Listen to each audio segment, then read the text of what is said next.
Hello! Welcome back to Marshmallow Reads. I'm Marcy, and today I am going to be ranking some popular fantasy tropes. I've got my laptop here.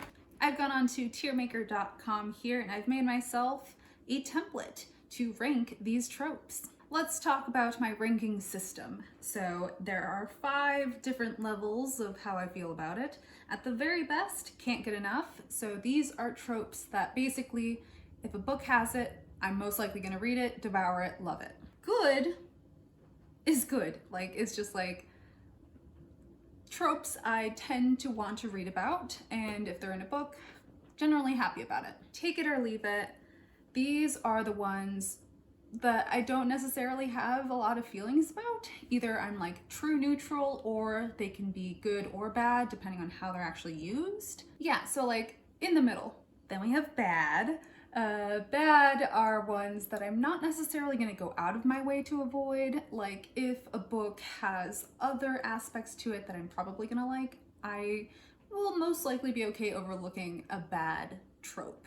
And then absolute trash. So I don't think there's that many tropes like this for me, but in general, if a book has one of these tropes, I'm not gonna pick it up. Like, it's gonna be a waste of my time if I do. I'm probably gonna hate it. And I could see maybe if a specific book seems to have a lot of good reviews and people are generally liking it despite this trash trope, then maybe I'll pick it up. And down here, I've just made, I think there's like 23 of them, just some tropes that I found online. I'll link my sources down below from the couple blog pages I took these from. That's kind of it. Yeah, let's get into it. First, we have amazing food. Amazing and well-described food specifically. For examples, see like any Miyazaki film, most anime. You'll also find this in like Lord of the Rings, Game of Thrones. Basically, food that is so well described, it sounds like it could appear on a plate in front of you and you would devour it because it sounds amazing. I am a big fan, especially in visual mediums. Yeah, I'm gonna count that as good. Not necessarily something I'm gonna look for, but I appreciate it. The here comes the cavalry twist. Just when you think all hope is lost, in comes the allies of the hero to save the day just in the nick of time. One amusing example I came up for this one was in Ratatouille at the climax scene when Remy is like freaking out having to serve this like final gourmet meal to the reviewer. And all of his rat buddies come in and help him out in the kitchen. And they all work together and get the meal done, and it's so good, and they listen to him. I love Ratatouille. It's inspiring. But okay, the trope itself, I'm gonna take it or leave it. I think it can be done well, and it can also just be really boring and predictable. The Chosen One. This is a very well-known one by now. I think it was like in modern times made popular by her in Harry Potter. Basically, there is the main character who has been prophesized, destined to be the one to save the world. Like, there's just something super special about them that no one else can do. I think it's boring. It's overdone. I would only read a Chosen One if it's not necessarily all about them, if they have like a supporting team that is like legitimately involved in the process and are good. I'm between take it or leave it and bad. I don't know. I think I might go bad on this one. Cursed Beauty. So this is a trope that places basically the most importance a person can have on their beauty, on their appearance. This was made famous by Beauty and the Beast. It was redefined in Shrek. I'm gonna go with absolute trash on this one. Like, it's so cringe nowadays. Like, I don't need this in my life. I don't need to waste my time with it. Goodbye, absolute trash. All right, we got dragons. You know what dragons are? Typically in fantasy novels, you're either fighting them or maybe flying on them. Think of How to Train Your Dragon. Toothless is the absolute cutest. But dragons in general, like, I like them. I think this is the first time I've like thought this hard about dragons and how I feel about them. Honestly, I think I'm take it or leave it with them. Right in the middle. Next up, we have the Pseudo-European medieval setting. So it's like a world that's not actually like Europe, but it kind of is in like its medieval time period. I mean, just think of Lord of the Rings, Game of Thrones, those types. Like, there's thousands of them. I mean, I do like it. Like, I legitimately do enjoy that setting. It is kind of overdone. I think at this point, I'm gonna take it or leave it. The Evil Overlord. So this is like the big baddie of the story. Who's just like pure evil and who like rules over this inhospitable land like a total asshole. One example of this would be Maleficent from Sleeping Beauty. I mean, sometimes I feel like these characters can be done well and like interesting. Another example that I'm just thinking of is Strahd from the D&D campaign Curse of Strahd. He's like a vampire lord who like lost his love and now is just brooding for centuries and making everyone in his land miserable because of it, blah blah blah. And he can be interesting. Like, I don't necessarily want someone who's just like the only characteristic is that he's evil. Like, if there's more to him, then yeah. Especially if they're like, I don't know, like sexy? Sorry, I'm just thinking like, oh, Hela from Thor, like just that kind of vibe. And then yeah, I'd be down. I don't know. I'm bad at making choices. It's somewhere in the middle. Take it or leave it? Oh gosh, I don't want too many of these to be like right in the middle because that's boring. I want to have opinions. You know, this next one I certainly do have an opinion on. Strict good versus evil. So this is like where a book has only black and white morality. Like, there's not really a whole lot of gray area going on or like that is being discussed in the book, and I think it's so boring. It is so old-fashioned and like lame. Like, I like nuance, and I think most readers do. So yeah, I think this one's gonna go in absolute trash. Like, the one example that's popping into my head is Good Omens. That is literally like angels versus demons, but like the two main characters are the gray area, the nuance, and that's what makes that whole story interesting. So I could not read a strict good and evil story. No thank you.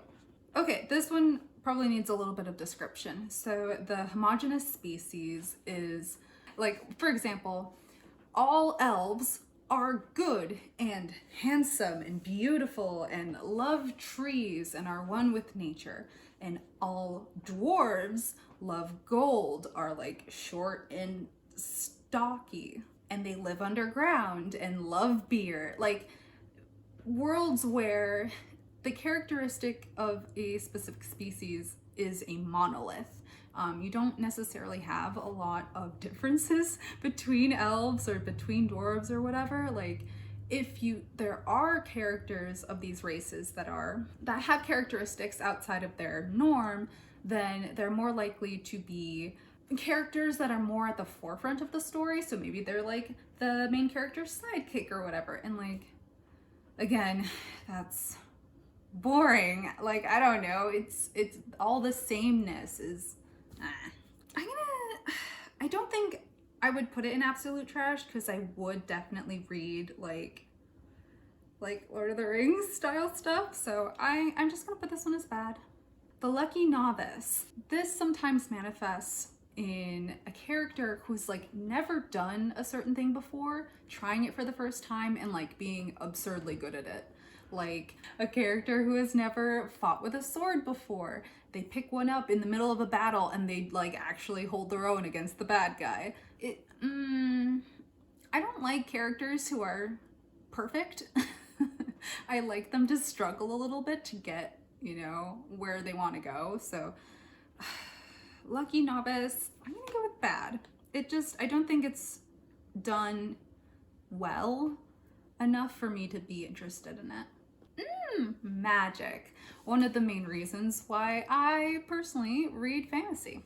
So maybe it involves reading a spell from a book, like you're a wizard, or maybe it's as simple as you channel the energy and like spurt fire from your hands. There are a variety of different magic systems in all these fantasy books, and I'm generally a fan. It's rare that I don't like a magic system. I'm stuck between the top two for this one. I think I'm gonna go with Can't Get Enough, honestly. One example that I'm thinking of that's a somewhat recent read is Gideon the Ninth. That series has a pretty interesting magic system with necromancers. So there's like 9 different houses and each house has its own like necromancy specialty. And I really got into that. Oh yeah, I'm gonna stick with Can't Get Enough because I think I can't. It's so good. Please give me more. All right, next we have the mentor. So this is usually an elderly character. They train or prepare the protagonist for whatever journey and goal they need to do. Think like Merlin from Sword in the Stone. They're old and wise and ready to teach you things, but probably not everything you need to know. You're probably gonna have to like learn some of that shit on your own. I am a fan. Ooh, okay, slight caveat in this one. I super love it when it's like a reluctant mentor, like someone who was not prepared to take on this role, and yet this child or this person has been thrust into their lives, and we're like, all right, you don't really have a choice. You gotta teach them stuff. I do like that. I can't think of any examples right now. So if you have any recommendations for a reluctant mentor, please let me know down in the comments because I got really excited about that. I guess in general, I'm gonna go with good. Like, yeah. The powerful artifact. In film, a lot of the time, and in books, these tend to be Macguffins. So basically just a powerful item that is needed to do the story. This item could be anything, you know? It could be like a diamond or a gold statue or a data card. Like it could be so many things. It does not matter. It's just the one thing that the good guys and the bad guys absolutely need to have in order to either control the world or save the world, you know, that sort of thing. An example of this would be the Ark of the Covenant from Raiders of the Lost Ark.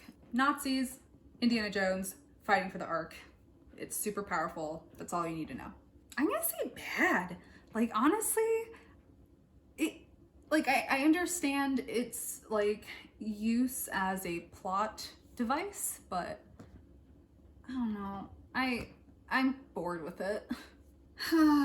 Okay, so the prophecy.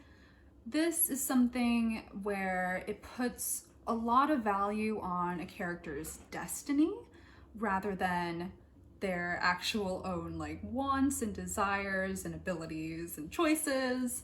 I feel like I only like prophecies when they are redefined or like a reimagining of what a prophecy can look like. Like one of the main ones that is in books is His Dark Materials. I think it did it well. It didn't like change too much about it either, but I wouldn't go out of my way. Okay. I think that tells me that it is just a take it or leave it sort of thing. Like I've seen it done well. I've seen it done not so well. It's fine. I'll read it if it's there. What else?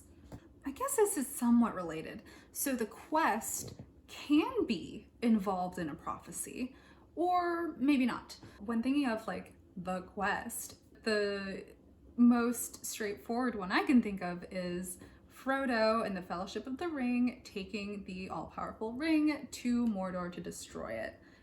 That's it. That is the arc, the storyline of Lord of the Rings. And obviously, the books and stories themselves are more than that, but that is the quest. I think I like it. I can't think of any like bad examples right now. Like, sure, if you don't make the journey interesting, yeah, the whole quest is going to be boring, but usually it gives you some good opportunities to go off in some weird directions. So I think I like it. Oh, okay. Okay. This next one, the recluse who lives in the woods. So think of Yoda in the original Star Wars trilogy, where like Luke goes to find him or stumbles to find him. I honestly don't remember. It's been a little while. Anyway, Luke finds Yoda in this bog on this planet, and he asks him to train him, and he trains him, blah, blah. You know, he's an old, wise man who's not really into the fighting anymore. He just wants to live his own life, like away from society and everything. But sometimes the heroes need their help. And in between giving them good food or good training, they'll give them some wisdom as well.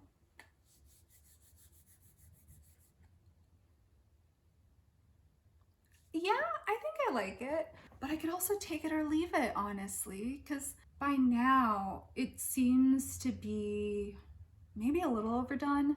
So unless it's like a nice twist on this trope, yeah, I'm gonna take it or leave it, honestly.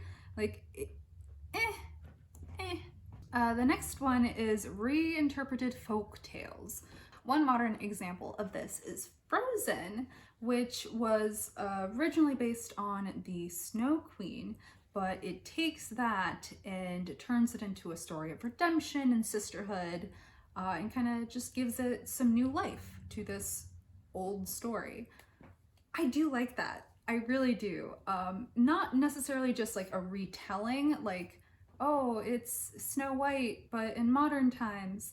I need there to be a fundamental change to the story that like elevates it or makes it significantly different from its original work, and maybe comments on the original work through that.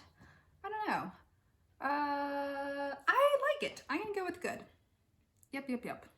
Oh, right. Another part of this, instead of just taking an old story and making it new, is taking elements from these old folk tales and turning it into something new, like Pan's Labyrinth. I adore this movie. Like, it does it so well in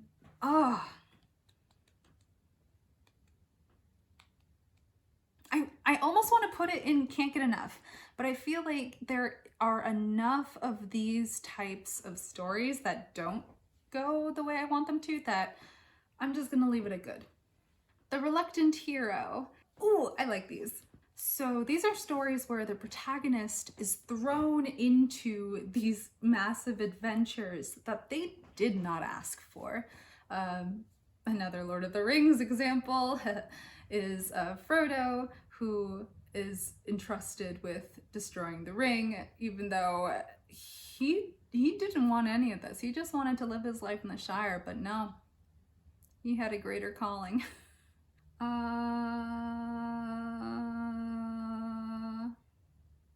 do like these. I think I like them a lot. Yeah. Okay, now that I'm like really thinking about it, I like that a lot. Like, just a normal everyday person going about their lives, and then like, surprise, you gotta go save the world now. Sorry. Yeah, I like those. Like, because I feel like I also like them because these are the types of characters who aren't necessarily perfect, right? Like, they're reluctant for a reason. They're not, fully equipped for this job, but they gotta figure it out somehow. Yeah, I didn't know this about myself until now. I I guess I do really enjoy these reluctant hero stories. I might have to do some looking through my Goodreads to see if I can find one of these. Next we have The Secret Heir. Like some nobody, someone who was never even thought of as part of the line of succession ends up being the next true heir to the throne. I think it can be interesting. I feel like this is a popular anime trope specifically. I don't even like have a good example of one of these either. I'm gonna go with Take It or Leave It, because I really can't think of any examples one way or the other, so this sounds pretty neutral to me. Talking animals. They can be wise, supportive, silly, maybe villainous. One example is the Cheshire Cat from Alice in Wonderland. It could be like singular characters or like a bunch of them. I don't know. I'm mostly thinking of like individual ones. Also like Aslan from The Lion, the Witch, and the Wardrobe. Oh, okay. You know an interesting version of this one? In Foundry Side, there is a talking key. Like an old-fashioned key that you'd stick in a lock. That was actually really good. And ooh. And I do love all the talking demons in His Dark Materials. I don't always love this trope. Now that I'm thinking about it, like I think there are definitely some very good examples of it, but it's not necessarily something that's going to be guaranteed good for me. So I'm gonna go with just normal good. A scene in a tavern. Okay. How many Dungeons and Dragons games have you played where you start your adventure in a tavern? I've definitely done my share. And it's not bad, you know, it is a trope and a classic for a reason. Taverns are good places to meet people, to get plot exposition, maybe even fight some dudes. Like, I get it. I don't necessarily expect it to be in every fantasy work, and I'm not mad if it's not in there. Good?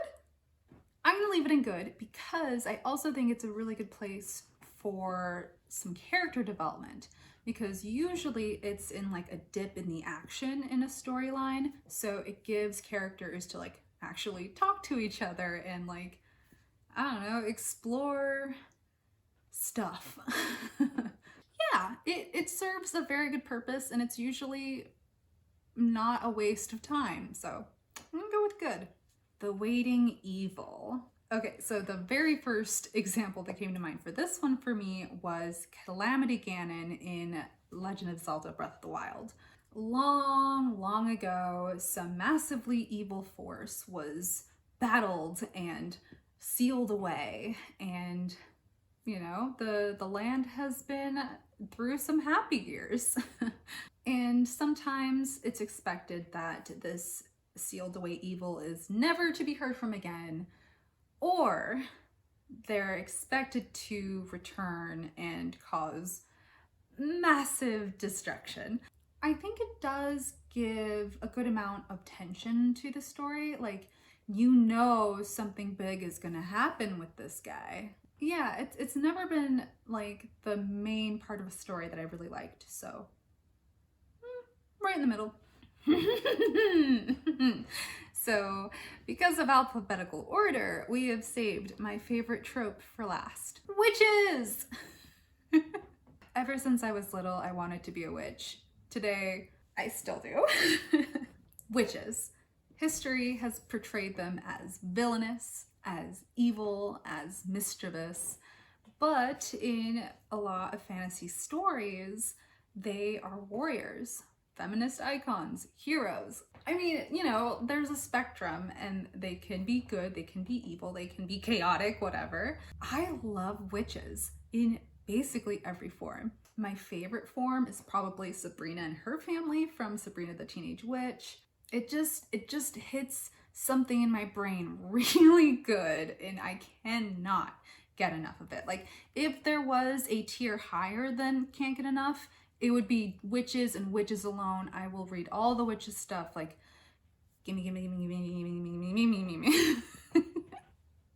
there's just something about the cloaks, maybe the hats, ooh, the cauldrons and like potion making.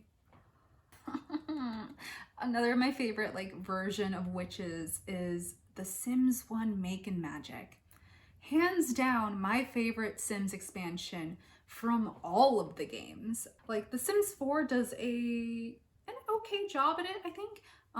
The magical world is pretty and aesthetically pleasing, but there's something that's missing from it that Make and Magic had. Slightly less Harry Potter, more, oh, how do I even describe it? More in tune with nature, in tune with humanity, like less capitalist? Is that what I want to say? I don't know. Like, there's just something that I absolutely love, like witches that heal people through food, or who are just like wise in a different way that society doesn't necessarily expect women to be, or even men, non-binary folks, like whoever, you know, you don't have to be a woman to be a witch. I could go on literally all day about witches. I'm gonna stop it here before I actually start to cry like an idiot. Okay. Okay, we're done. I hope you all enjoyed this video. I enjoyed making this and doing this more than I honestly expected to. I do really want to do a sci-fi version of this. Like, I'm kind of surprised I didn't do it first, but I really want to do a sci-fi version. I also want to do like a romance version. Yeah, if you have a preference, let me know.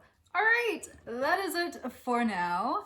I hope you all have a wonderful week and read some good stuff if you want to do that. Okie dokie, I will see you all in the next one. Bye!